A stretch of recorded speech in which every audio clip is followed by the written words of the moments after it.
आज की कहानी का शीर्षक है हम सफ़र। दो लोगों की कहानी है, एंजॉय करिएगा।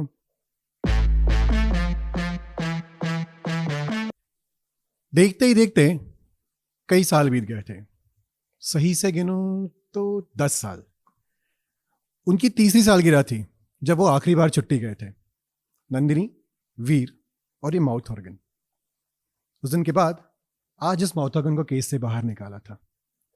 काफी धूल जम गई थी उनके रिश्ते पर भी और माउथ ऑर्गन पर भी। अब अकेला हमेशा कितना ही साथ रहना, इसलिए अक्सर दोस्तों के साथ ही प्लान बनते थे। सपने कुछ अलग थे तो परिवार बढ़ाने का कोई इरादा नहीं था। नहीं, उनको इस बात का कोई अफसोस नहीं था, ये उनका एक सोचा समझा फैसला था। पर पिछले हफ्ते डिनर पे एक सवाल ने दोनों को बेचैन कर दिया था। दोनों साथ में खाना खाने गए थे और काम के अलावा कुछ भी नहीं था एक दूसरे से बात करने के लिए। तभी नंदिनी ने वीर से पूछा, वीर चलो ना कुछ अपनी बात करते हैं। तो दोनों के बीच में एक लंबी खामोशी थी। कहीं ना कहीं सपने जिंदगी से बड़े हो गए थे और दोस्त हम सफर से ज्यादा अजीज।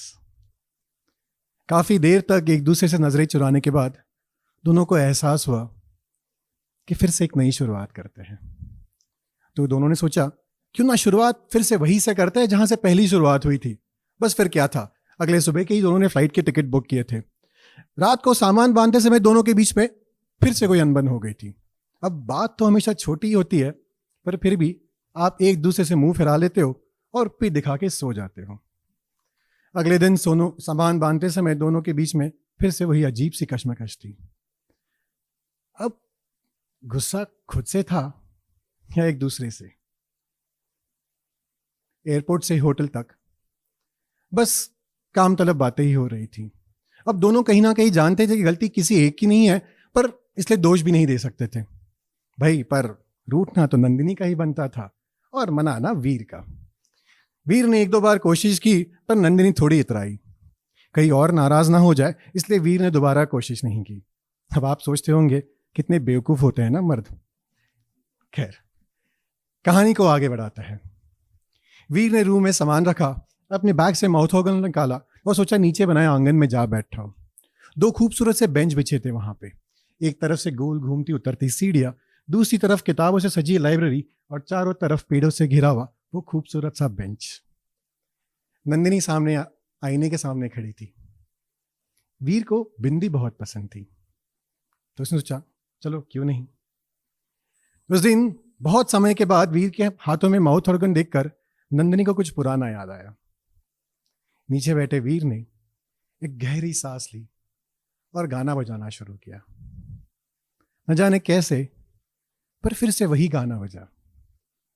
मंदा और राही का आखिरी गाना था वो। जी हाँ, पहली जोड़ी थी संगीतकारों की जिसमें एक औरत और एक आदमी था। कई बातें चली दोनों के बारे में, पर इसके बाद कभी उन दोनों ने कोई संगीत नहीं बनाया। आईने के सामने खड़ी नंदिनी मुस्कुराई।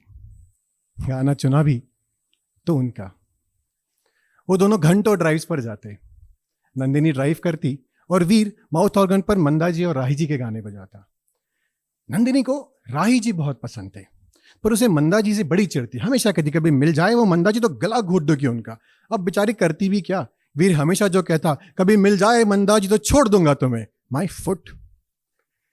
पर आज इतने दिनों के बाद वो गाना सुनकर वो फिर से उन ड्राइव्स पर निकल गई। वीर ने गाना खत्म किया। जैसी आंखें खोली तो वही चेहरा सामने दिखा। वो मंद आंखें उसकी तरफ देखकर मुस्कुराई। बिल्कुल वही अंदाज। मंदा जी ने कहा। वीर को विश्वास नहीं हुआ। वीर ने वहां देखा तो नंदिनी के उतरते कदम सीढ़ियों पर रुक गए थे।